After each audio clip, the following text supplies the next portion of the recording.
selamat pagi.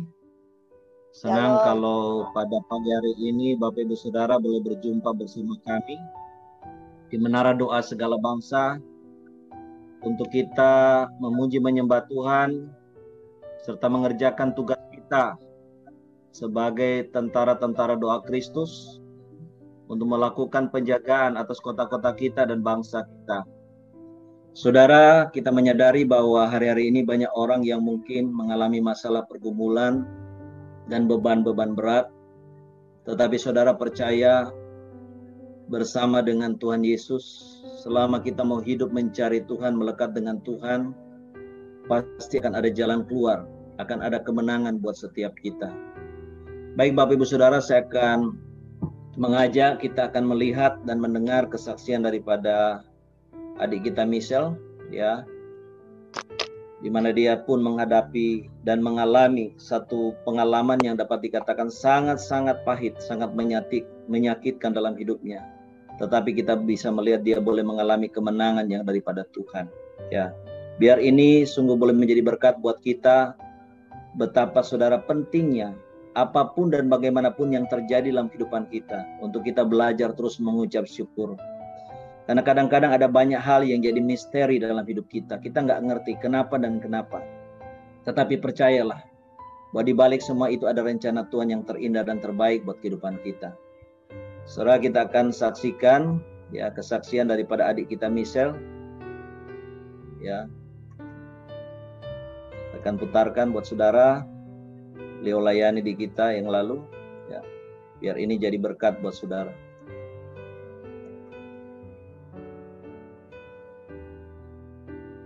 Saudara-saudari yang dikasihi Tuhan, nama saya Michelle, umur saya 29 tahun, saya tinggal di Singapura. Saya sudah 3 tahun ini dibimbing oleh Pastor Jason Ong dan Pastor Judith Halim. Saya dari dulu adalah seorang yang gembira, girang, dan juga ceria. Dari kecil hingga dewasa, saya tidak pernah mengalami suatu pergumulan yang sangat berat. Saya seharusnya menikah tanggal 18 April 2020 kemarin. Semua persiapan pernikahan sudah matang, baju wedding sudah ada, cincin sudah ada, foto wedding sudah ada, hotel sudah dibayar, rumah sudah siap, undangan pun telah disebar. Semua persiapan pernikahan, semuanya sudah lengkap. Saya sangat senang dan gembira sekali karena saya akan memasuki kehidupan baru di hidupku. Suatu kehidupan baru yang sudah aku impikan dari kecil akan menjadi realita. Dan saya sangat senang dan excited akan datangnya hari pernikahan saya. Saya sudah berencana dan benar-benar mempersiapkan hati saya untuk menjadi istri dan membangun keluarga yang kokoh di dalam Tuhan. Karena COVID-19, pernikahan saya di Singapura terpaksa harus dibatalkan oleh pemerintah di Singapura. Saya pikir batalnya pernikahan saya di April ini berarti saya hanya akan bisa menikah di Desember akhir tahun. Tetapi, kiranya rancangan Tuhan beda dengan rancanganku. Pada tanggal 6 Juni 2020, sesuatu yang sangat berat menimpa hidup saya. Tunangan saya yang sangat terkasih meninggal secara tragis dalam kecelakaan mobil. Biasanya saya selalu bersama dia di mobil karena saya bekerja bersama dia. Tetapi hari itu saya tidak bisa kantor karena saya ada banyak pekerjaan di rumah. Pada pagi saat hari kejadian, saya menelpon tunangan saya 2 kali untuk bertanya kepada dia apakah dia perlu dibawakan makanan ke kantor. Saya bingung. Kenapa sudah ditelepon 2 kali tapi tidak ada jawaban? Karena tunangan saya adalah orang yang selalu mengangkat teleponnya sesibuk-sibuknya dia. Atau kalau benar-benar tidak lihat telepon, dia pasti akan cepat telepon balik. Saya tunggu terus, tetap belum ada kabar. Pada jam 2 siang, tiba-tiba saya mendengar mama saya terima telepon dari papanya tunangan saya. Dan mereka menyatakan bahwa tunangan saya sudah meninggal dunia. Saya langsung merebut teleponnya dan menanyakan berkali-kali ke papa tunangan saya. Karena saya tidak mau percaya bahwa tunangan saya benar-benar sudah tiada. Saat itu, papa tunangan saya terus-menerus menyatakan kepada saya bahwa benar tunangan saya sudah tiada. Saya sekejap langsung jatuh ke lantai. Saya langsung menuju ke rumah orang tua tunangan saya dengan penuh tangisan. Sampainya di sana, papa tunangan saya memberikan satu kantong plastik besar transparan yang isinya semua barang-barang tunangan saya dari mobil. Laptop bag dia, dompet dia, handphone dia, kunci mobil dia, jam tangan dia. Semua barang satu-satu itu semua benar milik dia semua. Dan barang-barang itu pun semua basah dan ada tanah dan rumput-rumputnya. Melihat semua barang-barang itu, saya langsung tergeletak jatuh ke lantai lagi. Tunangan saya yang terkasih selama 4,5 tahun lenyap begitu saja dalam sekejap. Semua impian saya musnah, dan seluruh kehidupan saya hancur lebur di depan mata saya. Pada hari itu, saya tidak bisa berpikir apa-apa. Saya rasanya benar-benar hanya mau mati saja. Saya bahkan belum bisa melihat mayat tunangan saya karena masih di rumah sakit untuk diautopsi. Cuma satu hal yang saya bisa berpikir untuk pegang, yaitu Alkitab. Banyak hal yang saya tidak bisa mengerti. Kenapa ini harus terjadi di dalam kehidupan saya? He's gone, and is this even for real? Banyak pertanyaan-pertanyaan melewati pikiran saya. Sanggupkah saya menghadapi cobaan ini? Bisakah saya tersenyum lagi? Will I ever be happy again? Saya terus-menerus menangis. Hati saya sangat sakit. Dada saya terasa sesak. Perut saya pun terasa terus dipelintir. Saya terus-menerus menangis setiap hari. Makan pun menangis, tidur pun menangis, nyetir pun menangis, jalan pun menangis. Saya benar-benar tidak sanggup untuk hidup lagi. Saya terus-menerus meminta Tuhan, Tuhan, ambillah nyawa saya. I don't want to live anymore. Tetapi hari demi hari, minggu demi minggu telah berlalu, saya tetap hidup, dan Tuhan tidak pernah mengambil nyawa saya biarpun saya terus-menerus kuat meminta kepada Tuhan untuk mengambil nyawa saya. Saya masih tetap hidup. Lalu saya mulai bernegosiasi sama Tuhan. Saya bilang, oke Tuhan, kayaknya Engkau tidak akan mengambil nyawa saya di dalam waktu yang cepat. Tetapi hati saya sangat sakit. Bisa nggak setidaknya Engkau menyembuhkan hati saya? Mana bisa aku terus hidup di dunia ini dengan sakit yang mendalam seperti ini? Suatu hari, saya dengar khotbahnya Pastor Jason dan Pastor Judith bahwa memperoleh kebahagiaan di tengah-tengah kesulitan bukanlah sesuatu hal yang mustahil. Kebahagiaan tidak bergantung kepada kondisi dan situasi kita. Kebahagiaan adalah suatu keputusan mutlak yang harus kita ambil, di mana kita memutuskan untuk taat sepenuhnya kepada Tuhan. Kebahagiaan bisa terjadi pada saat kita merendahkan hati kita di hadapan Tuhan dan menerima bagian dan porsi kita masing-masing. Porsi dan bagian yang harus saya terima adalah tunangan terkasih saya sudah pulang ke surga bersama Tuhan. I cannot see him anymore in this lifetime, not even given a chance to say goodbye. Dan tidak ada lagi pernikahan untuk saya. Satu malam, saya sedang menyetir di mobil dalam perjalanan pulang. Saya berkata kepada Tuhan, Tuhan, saya mau mengambil keputusan yang tegas. Saya mau taat kepadamu. Saya mau merendahkan hati saya dan menerima bagian dan porsi saya. Help me God, pulihkan saya. Saya hanya mau hidup untuk Engkau, dan saya hanya mau untuk bisa bernafas lagi. Setelah itu, saya merasakan sesuatu yang dahsyat terjadi dari dalam diri saya. Dari dalam tubuh saya rasanya seperti ada aliran-aliran air hidup yang mengalir dan keluar dari dalam diriku. Sukacita tiba-tiba seperti meledak dari dalam tubuhku dan mengalir keluar.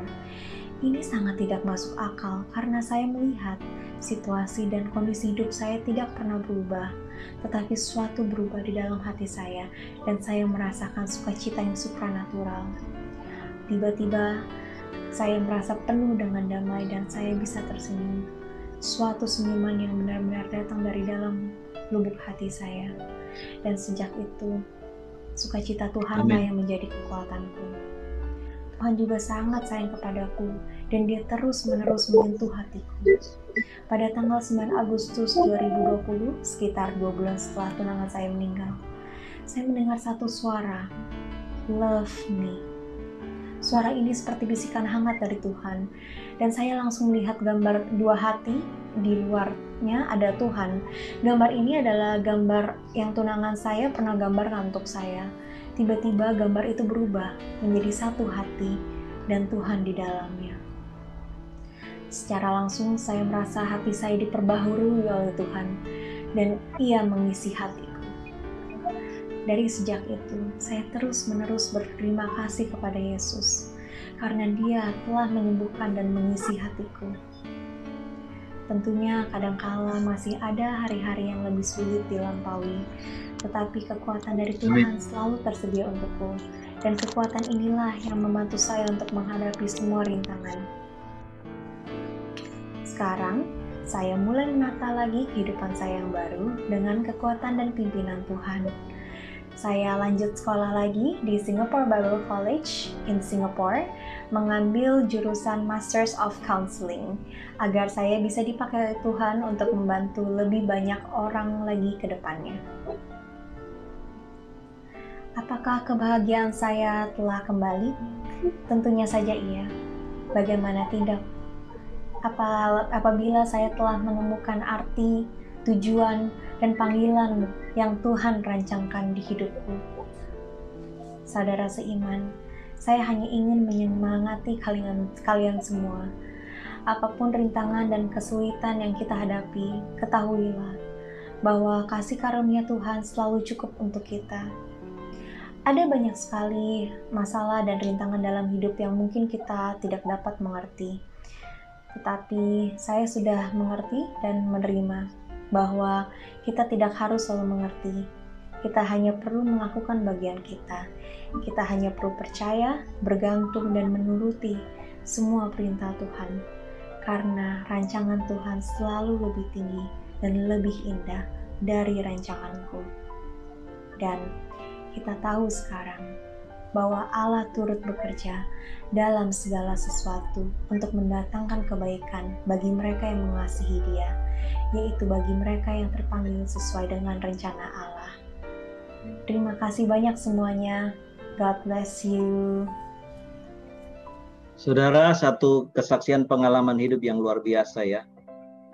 Dan saudara, dari kesaksian misal itu, saudara, kita boleh belajar satu hal, bahwa memang Tuhan Yesus harus menjadi yang utama dan segala-galanya dalam kehidupan kita. Bukan keluarga kita, bukan orang-orang yang kita cintai. Kita baru dikatakan menjadi murid Tuhan Yesus yang sejati kalau Tuhan Yesus benar-benar menjadi segala-galanya dalam hidup saudara dan saya. Ya, baik Bapak Ibu Saudara, kita akan mempersiapkan diri, kita akan masuk di dalam firman Tuhan, dan waktu selanjutnya kami akan persilakan hambanya Pastor Thomas untuk membagikan firman Tuhan buat setiap kita. Waktu kami persilakan.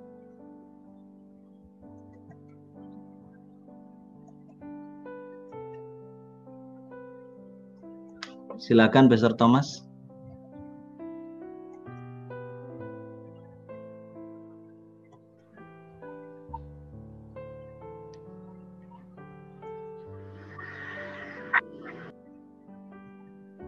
Shalom semua, selamat pagi, puji Tuhan.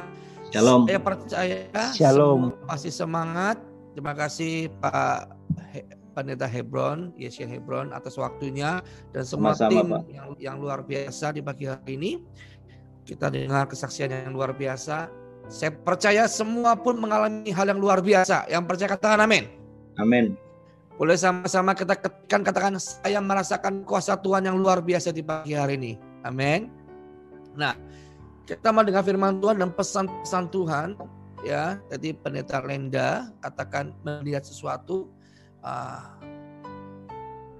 tiba-tiba Tuhan memberikan suatu perkataan yang luar biasa yang mau saya bagikan dalam firman Tuhan di pagi hari ini. Ya, saya sebenarnya sudah desain. Kemarin Ibu Moren tanya, Pak, mau sampaikan pesan khotbah apa? Judulnya apa? Saya bilang, saya tidak menjawabnya karena sampai hari kemarin saya tanya sama Tuhan. Karena sebuah pelayanan, saudara, meskipun saya diberi jadwal untuk khotbah, tapi bukan khotbah yang saya mau, tapi pesan Tuhan harus sampai atas kita. Itu penting. Karena buat apa saya khotbah kalau bukan isinya pesan Tuhan? Ya, karena hanya literatur biasa, hanya seperti orang pidato yang menyampaikan pesan-pesan agama. Ya, tapi Tuhan, aku rindu Tuhan di pagi hari ini, di media ini Tuhan, ada pesan Tuhan, ada suara Tuhan yang harus hamba-Mu sampaikan. Amin. Bukan sekedar ritual-ritual agamawi atau sebuah dialog Kristen yang sekedar wawasan saja. Betul ada wawasan, ada pengetahuan iman. Tapi lebih dari itu, Tuhan mau bicara dengan kita, katakan amin. Ya saudara, tiba-tiba tadi pagi waktu setelah Ibu Lenda menyampaikan pesan Tuhan, sebelum Ibu Lenda menyampaikan pesan Tuhan, saya berkata dengan anak saya tadi, saya nggak tahu kalau Ibu Lenda itu adalah seorang pendeta. Waktu Ibu Lenda tadi menyembah Tuhan, saya melihat Ibu Lenda itu mendapat mahkota. Seperti mahkota. Saya bilang, orang ini, ibu ini, apapun keadaan keluarga dan suaminya, pasti diberkati karena kehadiran seorang ibu ini. Amin. Karena rohnya menyembah. Hatinya menyembah. Dan Tuhan sangat sayang sama ibu ini. Amin. Ternyata saya sangat terkaget. Ternyata beliau ini adalah seorang pendeta. Ya, tapi saya lihat rohnya. Terus kalau tadi waktu apa yang beliau sampaikan, sebelum beliau sampaikan ada mahkota turun atas dia. Haleluya. Ada kemuliaan turun atas dia. Waktu beliau katakan suara pesan Tuhan, wow, luar biasa. Nah, saudara, kita mau dengar firman Tuhan di pagi hari ini. Yang siap katakan amin. Boleh semua ketika yang siap katakan amin. Saya siap dengan firman Tuhan dan pesan-pesan Tuhan. Amin. Amin. Mari kita lihat. Di dalam 1 Petrus pasal 4 ayat yang ke-7. Kita buka sama-sama. Anda yang handphonenya untuk dipakai online, Anda adalah baik Anda buka Bible Anda, buku Anda. Karena jangan cuma mendengar, tapi Anda juga harus membaca di Bible Anda. Supaya lebih kena. Saya tunggu Anda, kita buka dalam 1 Petrus pasal 4 ayat yang ke-7.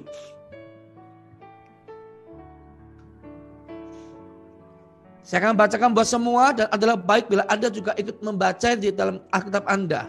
Kesudahan segala sesuatu sudah dekat. Karena itu kuasailah dirimu dan jadilah tenang supaya kamu dapat berdoa.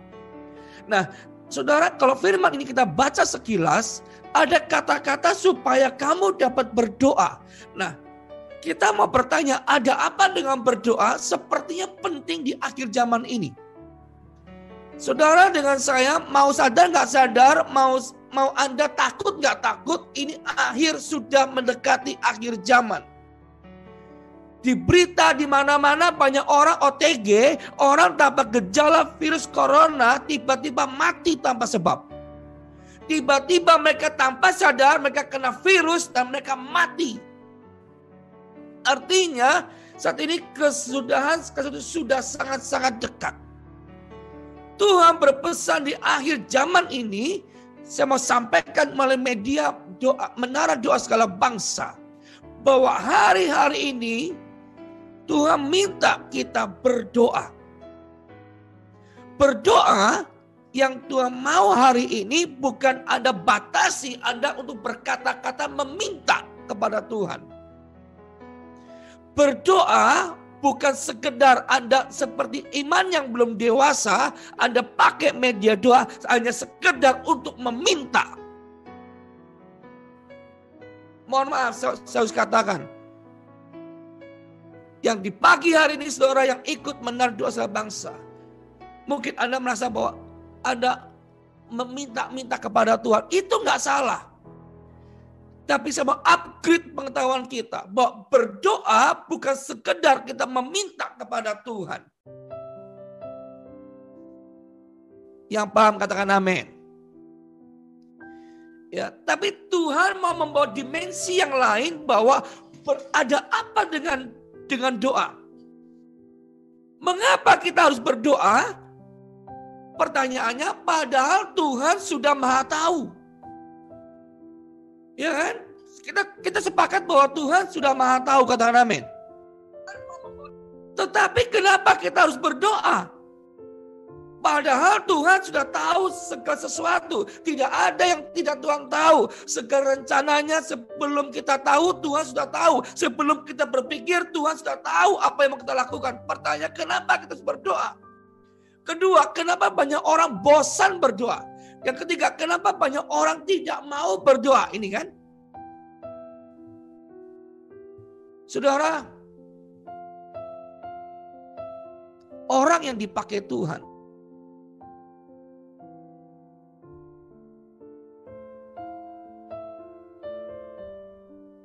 sesungguhnya bukan orang yang salah berpikir bahwa orang yang dipakai Tuhan itu orang yang berkarunia. Talenta. Kita lihat satu ayat dulu. Di dalam Yakobus pasal 5 ayat yang ke-17. Yakobus pasal 5 ayat 17. Elia adalah manusia biasa seperti kita. Catat baik-baik. Elia adalah manusia biasa seperti kita. Jadi khusus untuk berdoa itu bukan milik pendeta, bukan milik evangelis, bukan milik orang-orang di mimbar keagamaan. Orang berdoa ada kabar gembira pagi, ada good news, adalah orang yang biasa seperti Elia. Tetapi Elia dikatakan ia telah sungguh-sungguh berdoa. Jadi bukan doa yang cuma sungguh. Coba Anda lihat. Kata demi kata. Ada tulisan kata bersungguh-sungguh. Bersungguh-sungguh. Jadi ini penegasannya. Elia sebagai manusia biasa. Seperti saya dengan saudara. Tapi Anda dengan saya dan saudara punya ciri khas. Itu doanya bersungguh-sungguh. Kata amin. Jadi bukan cuma doa lip service, berdoa berteologia, berdoa Anda bisa merangkai kata-kata indah. Tidak. Bukan doa-doa yang pujangga yang merangkai kata-kata indah yang seperti seluas samudra yang Tuhan jawab. Saya mau mematahkan semua mitos-mitos di bagian tentang doa. Jadi orang berdoa bukan dimiliki oleh orang-orang yang punya label-label tertentu, label-label kekudusan. Sehingga kenapa banyak orang yang mau berdoa? Kenapa banyak orang yang bisa berdoa? Karena pikir mindsetnya adalah untuk berdoa adalah orang yang punya jabatan-jabatan gerejawi. Baru dia bisa berdoa. Ini salah. Elia manusia biasa. Bahkan dikatakan dalam kitab Yakobus, dikatakan jelas sama seperti saya dengan saudara. Sama, biasa saja. Tetapi yang luar biasa adalah doanya bersungguh-sungguh, kata amin. Amin, haleluya. Doanya itu. Bahkan Elia mencetak sejarah di zamannya, waktu dia berdoa bersungguh-sungguh, dia dapat memintakan supaya hujan jangan turun. Dan hujan pun tidak turun di bumi selama 3 tahun dan 6 bulan. Anda perhatikan, ada kata-kata 3 tahun dan 6 bulan. Ini bicara ketepatan. Ya, bicara tentang ketepatan waktu. Nah, saudara, waktu kita berdoa, ya, pagi hari ini mau saya bagikan kepada saudara. Waktu kita berdoa sesungguhnya kita ini sedang mendekatkan diri kepada Tuhan. Membuat pribadi kita semakin intim dengan Tuhan. Bukan pribadi Tuhan yang Anda tarik menjadi intim dengan kita. Karena sesungguhnya Tuhan dari dulu penciptaan sampai hari ini Tuhan selalu ingin, Tuhan sudah sangat-sangat dekat dengan kita. Tetapi karena dosa kita lah yang membuat kita nggak bisa berdoa. Amin. Nah, doa adalah media kita untuk kita ngobrol sama Tuhan. Nah, kata-kata berbicara ngobrol sama Tuhan jarang kita pakai. Yang kita pakai adalah media untuk kita meminta, minta, dan minta. Tanpa sadar kita menjadi orang Kristen sekularisasi. Orang Kristen yang sama dengan agama yang seberang kita. Padahal kita punya ciri khas. Kita punya yang perbedaan yang saya mau katakan. Mohon maaf sebelumnya. Yang sangat berbeda. Doa bukan media untuk sebagai kita mantra. Seperti doa-doa orang-orang lain. Tapi doa adalah kita berani menyebut dia Bapa dan kita anaknya. Ini yang tidak ada selain daripada Tuhan Yesus Kristus. Haleluya. Amin.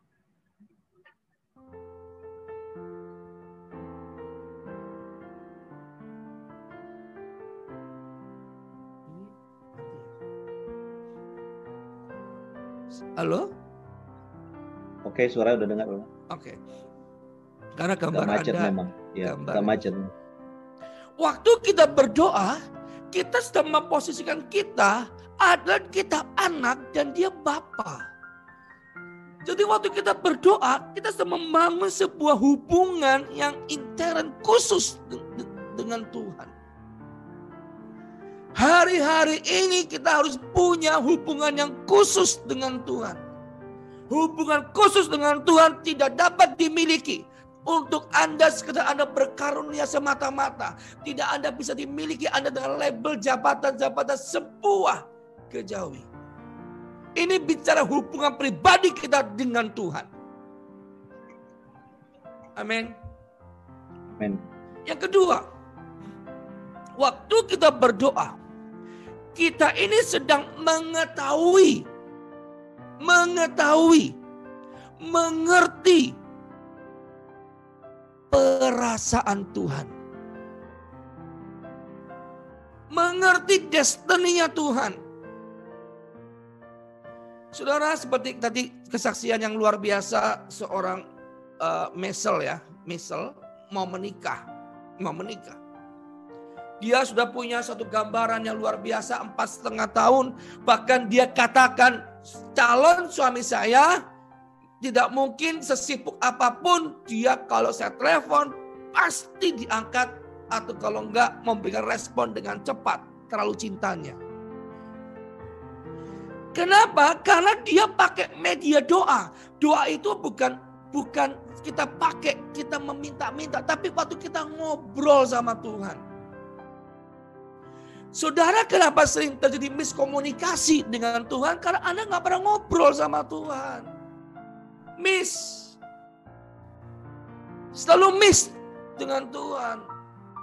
Karena Anda pakai iman kita, seringkali kita pakai iman untuk memaksa Tuhan harus seperti apa yang saya mau. Terus kita beriman. Padahal yang Tuhan mau bukan itu. Tapi kita gak pernah ngobrol, kita sibuk dengan doa meminta. Akhirnya kita lupa ada perasaan yang tersakiti. Coba, sekarang saya balik. Anda jadi seorang suami, setiap pagi, setiap malam, setiap sore istrimu meminta.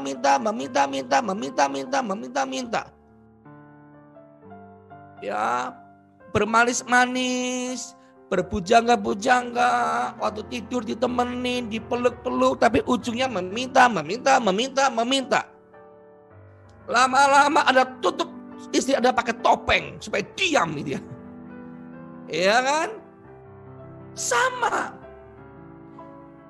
Anda ingin ngomong sekata dua kata, istrimu 1000 kata ngomong. Kalaupun Anda diam, Anda ngantuk seperti Petrus. Tertidur dalam doa. Ya. Haleluya.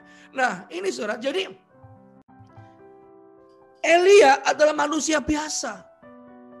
Jadi kabar gembira buat kita bahwa orang berdoa adalah kita bisa hanya manusia biasa. Tetapi waktu kita berdoa, kuasa Tuhan yang membuat kita menjadi luar biasa. Amin. Yakobus pasal 5 ayat ke-18. Lalu ia berdoa pula dan langit menurunkan hujan dan bumi pun mengeluarkan buahnya. Nah, sekali lagi saudara, doa adalah media membawa hubungan kita dengan Tuhan semakin dekat. Kedua, doa adalah memaksa kita untuk kita mengerti hatinya Tuhan. Amin. Tadi sebuah kesaksian luar biasa, Mesel katakan bahwa dia berdoa sama Tuhan untuk mengerti panggilannya. Sekalipun banyak hal yang menderita. Tapi setelah dia dapat destiny-nya Tuhan, dia bahagia. Amin. Nah saudara, di dalam Yakobus pasal 4 ayat kedua dikatakan, kamu mengingat sesuatu tetapi kamu tidak memperolehnya. Lalu kamu membunuh, kamu iri hati tetapi kamu tidak mencapai tujuanmu. Lalu kamu bertengkar dan kamu berkelahi karena kamu tidak apa-apa, karena kamu tidak berdoa. Waktu kamu berdoa, saya mau kasih tahu, kamu ini sudah mendapat jawaban Tuhan. Minimal yang pertama karena kamu mengerti rencana Tuhan atas hidupmu. Kalau kita sudah mengerti rencana Tuhan atas hidup kita, dan maka kita akan berkata, aku tahu bahwa Allah turut bekerja dalam sesuatu, di balik kelemahan, kebodohan saya, di balik dosa saya, di balik apapun saya, Allah sedang turut bekerja. Dan Allah tidak pernah membiarkan saya berjalan sendirian yatim piatu karena Dia Bapa yang baik. Amin. Dan doa, mitos yang selanjutnya, doa tidak mendiskon proses Tuhan. Doa tidak mendiskon, tidak membuat jalan pintas proses Anda tepat berlalu. Dan doa tidak membuat seketika mukjizat terjadi. Ada kalanya benar doa, seketika Tuhan jawab ada mukjizat. Tapi enggak selamanya demikian desainnya Tuhan. Ini sebuah kebenaran. Tapi doa juga membuat kaki Anda kuat untuk melewati segala proses kehidupan Anda keluar sebagai seorang pemenang. Katakan, itu saya banget Tuhan. Amin. Haleluya. Amin. Ya. Ini. Jadi waktu Anda berdoa, bukan tiba-tiba bim salah bim, brakadabra, semua berubah jadi pelangi. Tapi Anda akan berkata, sekalipun aku belum melihat, tapi aku percaya Tuhan turut bekerja, mendatangkan kebaikan buat saya, untuk saya bisa melewati ombak yang semakin tinggi, membuat saya pun semakin tinggi bersama Tuhan, melihat kemuliaan semakin tinggi atas hidup saya. Katakan amin. Selanjutnya, ada apa dengan doa? Misteri doa. Doa itu akan mengerti, mengetahui selain hatinya Tuhan adalah saudara rencana Tuhan. Di dalam Mazmur Daud katakan, Tuhan berdialog karib dengan orang-orang yang takut akan Dia, dan segala apapun yang Tuhan punya pasti Tuhan beritahu kepada kita. Mazmur 24 ayat ke-14. Amin. Tuhan pasti memberitahu kepada kita. Orang yang berdoa itu akan menghancurkan keegoan kita.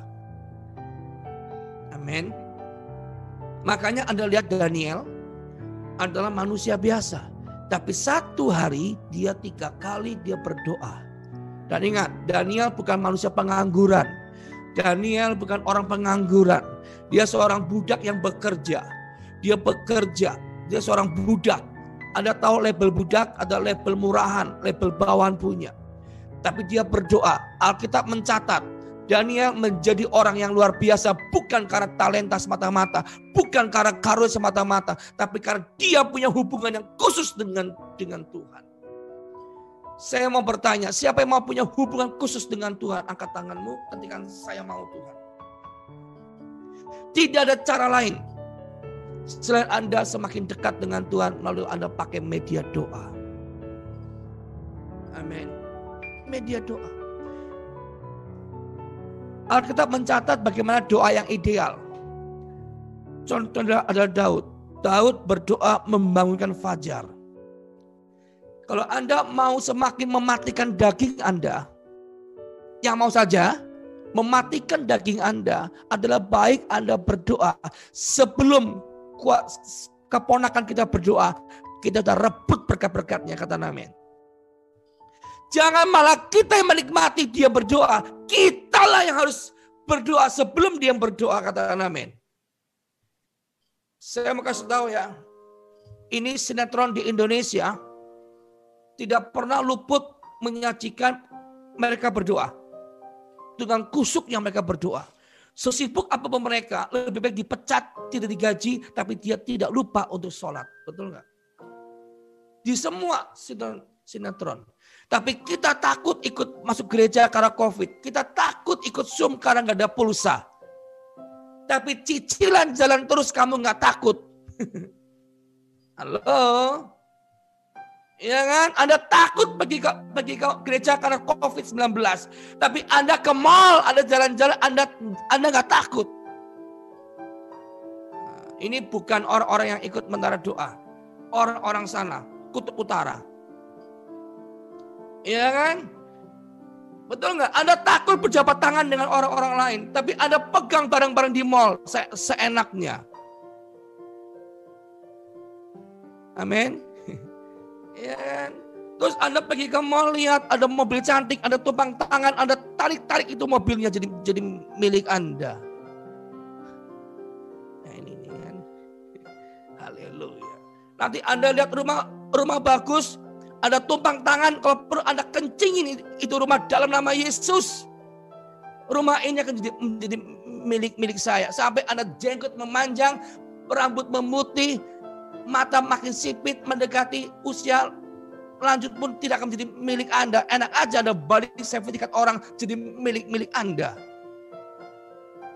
Ya, seringkali kita yang merasa terlalu karismatik. Bukan itu. Tetapi saudara, ada sebuah ayat pun juga nggak salah. Itu ayat firman Tuhan. Apa yang Bapak kita punya, kita pun punya.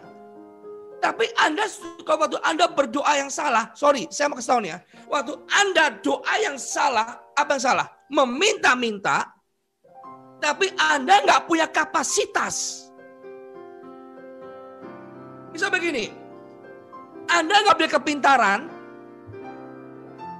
kepintaran, doa pun bolong-bolong, Anda nggak punya sesuatu yang lebih di mata Tuhan, Anda minta Tuhan, misal gini, mohon maaf, ini sebuah contoh ilustrasi. Ya, contoh ilustrasi. Anda berkat 3 juta aja, Anda banyak bohongnya. Mungkin Anda nggak bohong kata-kata, enggak. Misal gini, Anda punya gaji 3 juta. Tapi Anda minta tiba-tiba dalam tempo setahun minta jadi manajer yang gaji 15 juta. Wah, doanya mempeng, Tuhan, aku mau jadi manajer. Seperti dia Tuhan, enak Tuhan 15 juta sebulan. Belum lagi dapat ini Tuhan, fasilitas. Ya. Habis dia berdoa Tuhan, bertahun-tahun gak dapat. Akhirnya ini Tuhan kasih. Ini Tuhan kasih. Oke, saya kasih kamu gaji 30 juta. Ya kan? Wah, seneng kan? 30 juta. Langsung bahasa roh siang dan malam. Setelah Tuhan gaji 30 juta, ada ayat tertulis. Semakin kamu diberkati, kamu semakin dituntut oleh Tuhan. Betul? Amin. Siap enggak kamu dituntut sama Tuhan? Setelah dia jadi saptam atau mau jadi apapun, terus dia jadi manajer, seketika kaget dia. Aduh. Halo, yang paham angkat tangan. Jadi waktu Anda berdoa, Anda sedang mempersiapkan kapasitas. Amin, haleluya. Ini yang paling penting. Sama-sama katakan, ketik, saya sedang mempersiapkan kapasitas. Ya, Abraham nggak pernah minta doa supaya Abraham kaya, Abraham punya banyak keturunan, tidak loh. Tapi Allah yang ngomong loh. Alkitab tidak mencatat, selama saya sekolah Alkitab, selama saya cari-cari ayatnya, Abraham tidak pernah meminta-minta. Tuhan, aku kan sudah melayani Tuhan, pantaslah aku diberkati kaya Tuhan. Gak ada loh. Bahkan Tuhan perintahkan kamu pergi ke negerimu dan ke negeri yang asing dan tidak boleh bawa apa-apa. Itu ayat sederhana begitu. Tapi Alkitab mencatat Allah sendiri yang berupaya, Allah sendiri yang berjanji, Allah sendiri yang punya inisiatif. Kemanapun kamu pergi, keturunanmu akan diberkati. Amin, haleluya. Dan kita ini nggak hidup di perjanjian lama. Kita nih hidup di dalam kasih karunia yang hubungan kita sama Tuhan itu dekat sekali. Kapan dekatnya? Waktu Anda ngobrol sama Tuhan. Amin. Jadi waktu Anda berdoa, jangan Anda lewatkan. Itu dengan Tuhan. Ini momen yang khusus kita dengan Tuhan. Katakan yes. Saudara, lakukan ini. Lakukan ini di akhir zaman yang simpel dulu. Berdoa. Ngobrol sama Tuhan. Anda bisa nikmati bagaimana Tuhan akan memperlakukan kita, sentuhan-sentuhan Tuhan atau sesuatu rahasia-rahasianya Tuhan. Amin. Nah, yuk kita lihat sekali lagi. Ini udah pukul 7.37. Kita lihat lagi ya. Yakobus pasal 5 ayat 13. Kalau ada seorang di antara kamu yang menderita, baiklah ia berdoa. Tanda seru, berdoa. Ya. Kalau ada seorang bergembira, baiklah ia menyanyi. Katakan, kalau ada di antara kamu menderita, baiklah ia berdoa. Berdoa. Kenapa waktu orang kita menderita, kita merasa sedang orang yang berdoa bukan sekedar Anda menyajikan banyak artikel ke Tuhan, masalahmu. Tapi Anda mau dewasa hari-hari ini. Adalah Anda mengungkapkan kata-kata rindumu sama Tuhan. Tanpa kamu minta pun, Tuhan sudah siapkan berkat yang besar buat kita loh. Dikatakan setiap pagi, setiap hari, Tuhan selalu memberi berkat yang baru, kata Amin. Masalah pun itu berkat loh saudara. Kata amin. Saya ulangi ini ya. Masalah pun itu berkat loh. Sama-sama katakan masalah itu berkat. Wah Pak, itu nyakitin banget Pak. Berat di mulut saya Pak. Kok masalah berat? Masalah kok berkat Pak? Mana ayatnya Pak? Mana ayatnya Pak? Mana literaturnya Pak? Jangan adu teologi ya. Kalau adu teologi adu dengan Pak Yes ke Hebron aja. Tapi Anda dengar dulu firman Tuhan. Saya tanya, kalau Yusuf tidak dijual dan banyak masalah, apakah Yusuf jadi orang hebat? Halo? Boleh Anda jawab? Kalau Daud nggak jadi gembala kambing dan domba cuma 3 ekor, apakah Daud itu pandai bernyanyi? Apakah Daud itu ahli sebelumnya ada seorang ahli? Tidak. Daud Alkitab mencatat orang yang biasa. Orang yang biasa hanya menggembala kambing dan domba. Tapi kenapa Daud menjadi orang yang luar biasa? Karena Daud punya Tuhan yang luar biasa, kata Amin. Sama katakan, saya punya Tuhan yang luar biasa. Saya punya Tuhan yang luar biasa. Kalau kita punya Tuhan yang luar biasa, kamu yang biasa-biasa saja menjadi luar biasa. Ini jadi bukan sekedar karunia, bukan sekedar talenta yang kamu banggakan. Dan ingat, doa itu membuat kita kepekaan dengan Tuhan. Dan selanjutnya, doa adalah minyak dan api di dalam kehidupan kita. Sama-sama katakan minyak dan api. Anda tahu cerita gadis yang bodoh dan bijaksana? Gadis yang bodoh, yang bijaksana adalah yang membawa api dengan minyak. Yang bodoh adalah hanya membawa api, tidak membawa minyak.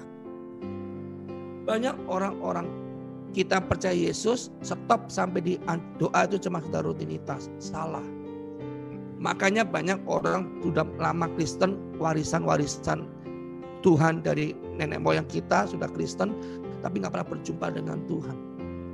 Nggak pernah berjumpa. Karena doanya cuma doa-doa dihafalin pakai tekstual. Pak, doanya bagaimana Pak? Seperti kamu ngobrol aja. Tuhan. Ada sebuah lagu gini saudara. Tuhan, ku rindu Engkau di dalam hatiku. Tuhan, ku mencintaimu sepanjang hidupku. Karena ku tahu Kau Allah yang setia, yang tak pernah meninggalkanku. Karena ku tahu Kau Allah yang perkasa, Kau selalu menjagaku. Setiap pagi saya akan nyanyikan lagu ini saudara. Karena lagu ini Tuhan berikan buat saya waktu saya mati suri. Ya. Jadi setiap pagi yang aku rindukan bukan berkatnya, tapi kehadiran Tuhan dalam hidupmu. Amin, haleluya. Sama-sama katakan, setiap pagi yang kau rindukan cuma kehadiran Tuhan. Waktu Tuhan hadir, Tuhan itu gak pelit. Waktu kamu punya kapasitas, saya ulangi, kamu punya kapasitas, semakin besar kapasitasnya, anggur yang baru semakin masuk dalam hidupmu. Amin, haleluya. Amin. Mari kita di akhir zaman ini punya kapasitas, sama-sama katakan punya kapasitas. Punya kapasitas. Kalau Anda punya kapasitas, semakin besar, itu berkatnya pun semakin masuk. Jadi doa itu memperlebar kapasitas, bukan begini. Amin. Doa itu bukan begini. Membuka kapasitas. Dan Tuhan lihat, oh, doa orang benar, makanya katakan doa orang benar besar kuasanya. Amin. Kuasa untuk mendatangkan apa? Mendatangkan semua yang baik dari Tuhan. Dan ingat, apapun masalahmu, Tuhan pelihara. Tuhan pelihara. Dan ingat, doa itu adalah ungkapan hati kita jujur. Makanya kalau doa jangan rekayasa. Ada lagu dunia rekayasa cinta. Saya ubah rekayasa doa. Doanya merekayasa, ya, wah, isinya penuh dengan tipu daya, penuh dengan kebohongan rohani. Nggak usah ngobrol, Tuhan, aku berdosa Tuhan, aku ampuni Tuhan, aku begini Tuhan, terima kasih Tuhan, Kau tetap masih aku napas yang hidup panjang Tuhan, terima kasih. Terus diam, izinkan diam untuk Tuhan bicara. Jangan banyak ngomong terus, nanti Tuhan nggak bisa ngomong. Amin, diam. Tapi diam kamu jangan aminnya besok pagi. Tidur namanya kayak Petrus. Amin. Jadi kesimpulan pertama. Banyaklah berdoa, ngobrol sama Tuhan. Haleluya. Ngobrol sama Tuhan. Amin. Haleluya. Ngobrol sama Tuhan. Kalau hari-hari saudara gak banyak ngobrol sama Tuhan, artinya ada yang ngobrol dengan dagingmu. Ada yang ngobrol dengan setan. Ada yang ngobrol. Ingat. Iman timbul dari pendengaran dan pendengar oleh firman Tuhan. Semakin Anda berdoa, Anda semakin punya iman. Amin. Siapa yang mau di hari-hari ini? Yang kedua, kebenaran kedua, doa tidak mendiskon proses yang sedang Anda alami. Tapi doa memberikan kamu kekuatan yang luar biasa. Untuk kamu berkata, Allah turut bekerja dalam segala sesuatu untuk mendatangkan kebaikan buat saya. Saudara, kalau saya nggak ngalamin proses Tuhan, saya dihancurin, dihina-hina, difitnah, di berbagai macam, mungkin saya nggak semakin dekat dengan Tuhan. Amin. Jadi kalau saudara dalam posisi Anda dihina, difitnah, nggak dihargai, itu Anda posisi tepat untuk Anda dekat dengan Tuhan. Dekat dengan Tuhan. Dan mohon maaf, doa itu menambah karunia. Karunia yang paling penting yang Anda minta adalah kepekaan dengan Tuhan. Itu saja.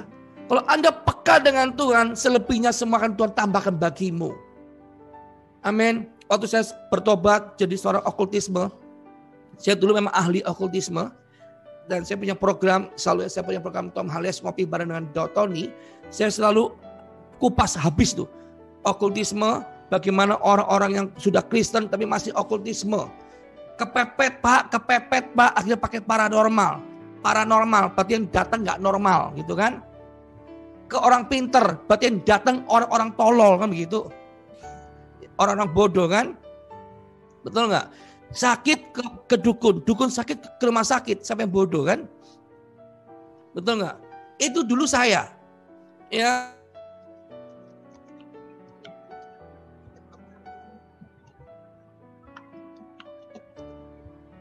Dulu saya pegang jimat-jimat macam-macam, bukan orang Kristen yang nggak bisa santet. Orang Kristen pun bisa disantet. Hidup di hadapannya benar, tidak bisa disantet. Seilmu apapun hebatnya. Makanya Anda yang sudah takut akan Tuhan, nggak usah ke kuburan bilang anak babi mau lewat. Nggak perlu Anda takut kemanapun. Ya, saya paling tersinggung kalau ada orang Kristen bilang ke kuburan anak babi mau lewat, kurang ajar itu orang. Kamu anak Tuhan dibilang anak babi itu kan. Haleluya. Amin. Doanya sih kuat. Tapi kalau lewat kuburan Anda takut bilang anak babi gitu kan. Bertobatlah itu kan. Saya pernah ke sebuah pelayanan di sebuah kampung di Kalimantan sudah ya. Saya sangat tersinggung seorang evangelis lewat kuburan, dia bilang anak babi mau lewat. Pak, kamu anak babi kah? Mukamu jelek amat begini, anak babi berdoa. Kurang ajar kamu bilang anak babi. Berarti babinya yang sedang berdoa kepada Tuhan kan gitu. Ya, kamu sedang menghina Tuhan. Amin. Kalau kamu takut sama setan, kamu sedang menghina kemuliaan Tuhan. Amin. Saya ulangi, kalau kamu takut sama setan, kamu sudah menghilangkan kemuliaan Tuhan. Ya, akhirnya saudara, saya bertobat. Saya bilang, Tuhan, saya mau Tuhan pakai. Yang saya minta cuma satu. Tuhan, aku nggak mau jadi pengkhotbah waktu itu. Nggak mau jadi pengkhotbah. Sudah banyak pengkhotbah Tuhan. Juga nggak mau jadi pengajar Tuhan. Capek saya ngajar. Karena apa? PK-nya sama Tuhan. Nggak mau Tuhan. Saya bilang, Tuhan, aku cuma minta satu. Aku mau seperti Musa dan Abraham yang bisa ngobrol sama Tuhan. Itu aja. Ngobrol sama Tuhan. Saya minta itu saudara. Saya minta itu. Saya masih betul tuh. Akhirnya dikukuhkan oleh pendeta Amos. Kamu akan bisa dengar suara Tuhan seperti saya. Kaget saya. Thank you Lord. Buat saya itu harta yang tak ternilai. Buat apa ngobrol sama orang lain? Mending ngobrol sama yang punya penguasa di bumi dan di surga. Katakan amin. Amin. Nah, setelah itu Tuhan kasih ke saya. Waktu Tuhan kasih, saya kaget saudara. Ternyata Tuhan itu nggak jauh loh. Tuhan nggak jauh loh. Dan waktu Tuhan bisa ngobrol, saya bisa kayak tadi pagi ini. Tuhan mau apa Tuhan? Saya jam 4 sudah bangun, sudah bikin program morning blessing. Terus saya langsung bilang Tuhan mau apa? Saya bilang Tuhan mau apa? Itu yang selalu saya katakan, Tuhan mau apa? Bukan saya, Tuhan aku mau ini. Enggak, Tuhan mau apa? Amin. Jadi setiap pagi selalu katakan Tuhan mau apa? Saya bilang Tuhan engkau mau apa? Enggak lagi bilang Tuhan aku mau begini, aku mau begitu. Itu Doraemon. Coba tengok mukamu Doraemon bukan? Halo? Yang muka-muka Doraemon bertobatlah kamu. Tapi katakan yang ku mau hanya menyenangkanmu. Biarlah seluruh hidupku berkenan kepadamu. Bukan emas, perak, bahkan permata. Namun kau segalanya yang terbaik di dalam hidupku. Kata amin. Waktu saya dapat itu saudara. Kepekaan itu. Waktu saya mau khotbah pakai teks, tiba-tiba Tuhan bilang, hapus semua itu teks. Tuhan tuntun. Saya sangat terkejut, saya udah siapin teks berjilid-jilid untuk khotbah, nggak kepake. Ternyata lebih enak ngeflow bersama Roh Kudus, kata Name. Hidup yang paling bahagia adalah orang yang dekat sama Tuhan dan percaya kepada Tuhan bahwa aku punya Allah yang bertanggung jawab atas saya dan saudara. Pasti Amen. Bahagia. Amin. Terakhir, kenapa harus berdoa? Ingat, keselamatan milik pribadi. Keselamatan milik pribadi. Kamu masuk surga belum tentu keluargamu masuk surga. Betapa jahatnya waktu kita nggak pernah berdoa bersama keluargamu. Termasuk orang yang jahat. Kamu ngeroh sekali, luar biasa, tapi istrimu nggak takut Tuhan. Istrimu nggak suka doa, anakmu nggak takut, anakmu nggak suka berdoa. Anda sedang kehancuran di situ. Anda harus sadar bahwa keselamatan bukan milik CRT, ya. Keselamatan pribadi. Gak boncengan, mentang-mentang anak pendeta pasti ke surga, tidak. Pendeta belum tentu masuk surga. Saya pun kalau nggak sungguh-sungguh menjaga keselamatan belum tentu masuk surga. Amin. Oh tenang aja, aku anaknya Ibu Lenda kok doang ngeroh banget, aku pasti suka surga, belum tentu. Enak aja, kalau begitu sih aku mau jadi anaknya Ibu Lenda. Wah aku ini anaknya Pak Hebron pasti ke surga, belum tentu. Amin. Tapi minimal ingat kata kita ulangan, ajarkan itu kepada anak-anak dan istrimu. Supaya apa? Ingat baik-baik. Ada sebuah ayat dikatakan, kalau laki-laki berdoa dan suami istri pun berdoa, katakan itu dahsyat dalam keluargamu. Haleluya. Coba mau. Mari angkat tangan yang mau. Horapa sikata karapa sikata karapa sikata karapa sikarapa sikat karapa sikat karapa sikat horapa sikat. Hamba berdoa Yusna Rosi. Hari ini kamu sudah mengerti tentang doa. Lakukan kamu doa setiap pagi, bukan lagi kamu berkata Tuhan yang ku mau. Tapi Tuhan, aku percaya bahwa akan terjadi sesuatu yang menurut rencana Tuhan hebat atas hidup saya. Dan aku mau mulai percaya Tuhan. Itu akan terjadi bagi anakmu nanti.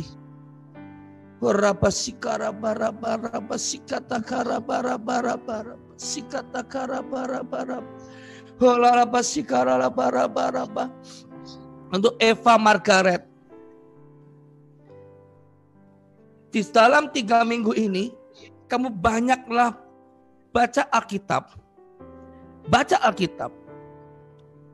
Kamu akan melihat nanti.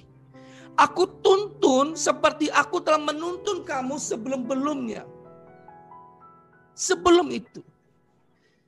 Di dalam 3 minggu ini nanti. Kamu akan melihat caraku bekerja untukmu. Bukan caramu yang bekerja. Amin. Saya merasakan ada yang sedang minta tanda dari Tuhan. Minta tanda dari Tuhan. Boleh angkat tanganmu yang sedang minta tanda dari Tuhan. Angkat tanganmu. Raise hand. Boleh raise hand. Saya berdoa. Untuk Ibu Naning S Tuhan. Untuk Sri Ratnowati Tuhan. Hamba berdoa dalam nama Yesus. Oh, apa yang kamu katakan Hanaria. Itu akan terjadi di dalam 3 bulan 7 hari. Kamu akan melihat nanti. Aku sedang membuat jalan-jalan baru dalam hidupmu. Jalan-jalan baru dalam hidupmu. Aku akan memperhitungkan setiap tanganmu yang selalu memberi. Aku akan memperhitungkan setiap benih-benih yang kamu taburkan dalam hidupmu. Angkat tanganmu Hanaria. Tuhan berkata, aku mengasihimu.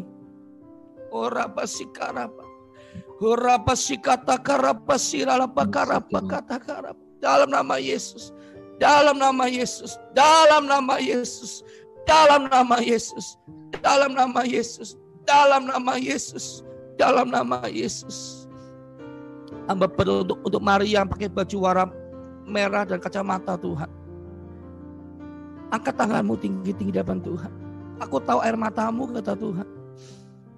Aku tahu bagaimana engkau hidup. Aku tahu bagaimana kamu tertekan.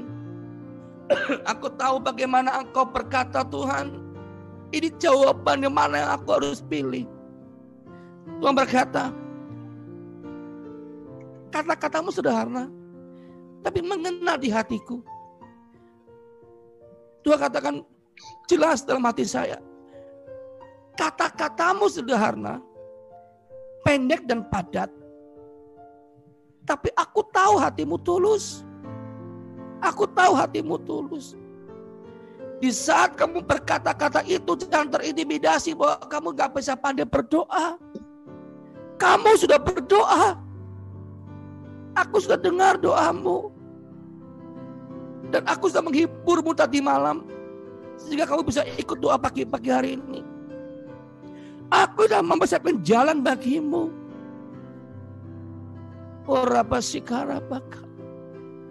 Dan Tuhan katakan,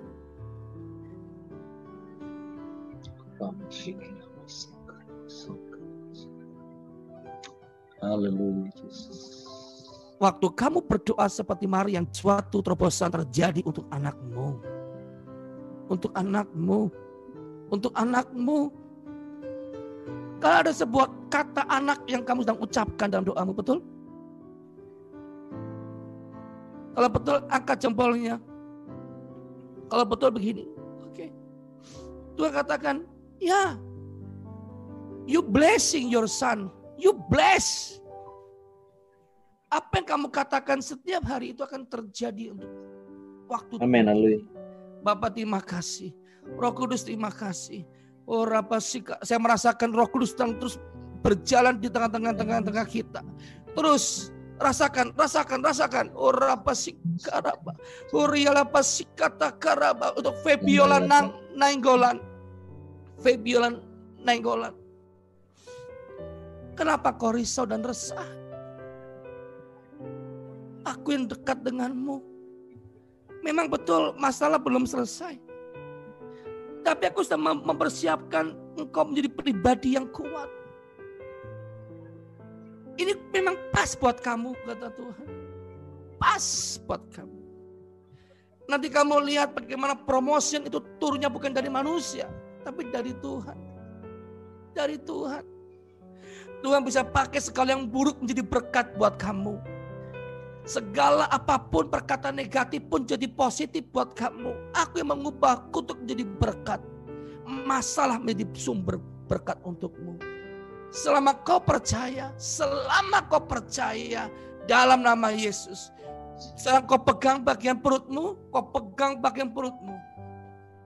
Terima itu dalam nama Yesus. Segala sesuatu yang kurang nyaman di bagian situ Tuhan, aku perintahkan keluar dalam nama Yesus. Keluar dalam nama Yesus. Keluar dalam nama Yesus. Keluar itu. Keluar dalam nama Yesus. Keluar dalam nama Yesus. Keluar dalam nama Yesus. Keluar dalam nama Yesus. Keluar dalam nama Yesus. Keluar dalam nama Yesus. Terima kasih Tuhan. Kau sembuhkan. Kau pulihkan Tuhan. Dalam nama Yesus. Dalam nama Yesus. Dalam nama Yesus. Mari semua angkat tanganmu.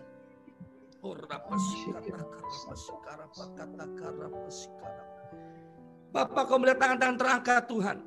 Aku melihat tangan-tangan terangkat Tuhan. Terima lawatan Tuhan di pagi hari ini. Terima lawatan Tuhan. Terima dalam nama Yesus. Dalam nama Yesus. Dalam nama Yesus. Dalam nama Yesus. Tuhan sedang hadir di rumah Anda masing-masing. Yang ada di program Menara Doa Segala Bangsa ini Tuhan. Engkau memberkati Tuhan. Terus mengalir. Terima dalam nama Yesus. Apapun sakitmu, apapun namanya, apapun kelemahanmu, Tuhan menyembuhkan, Tuhan memulihkan. Yang sakit kepala sembuh, bagian-bagian lutut sini, bagian tangan, lengan sembuh dalam nama Yesus. Bagian leher, bagian tangan, lengan sembuh dalam nama Yesus. Sembuh bahkan bagian kakimu. Ada yang sakit sudah lama nggak sembuh-sembuh.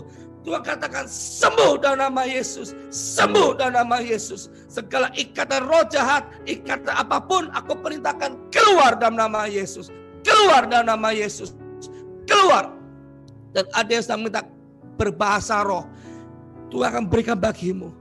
Tuhan akan berikan bagimu bahasa-bahasa baru dalam hidupmu. Waktu kamu berdoa nanti, kamu tanpa sadar kamu sedang memberkatakan, rohmu sedang berkata-kata dalam nama Yesus. Dalam nama Yesus.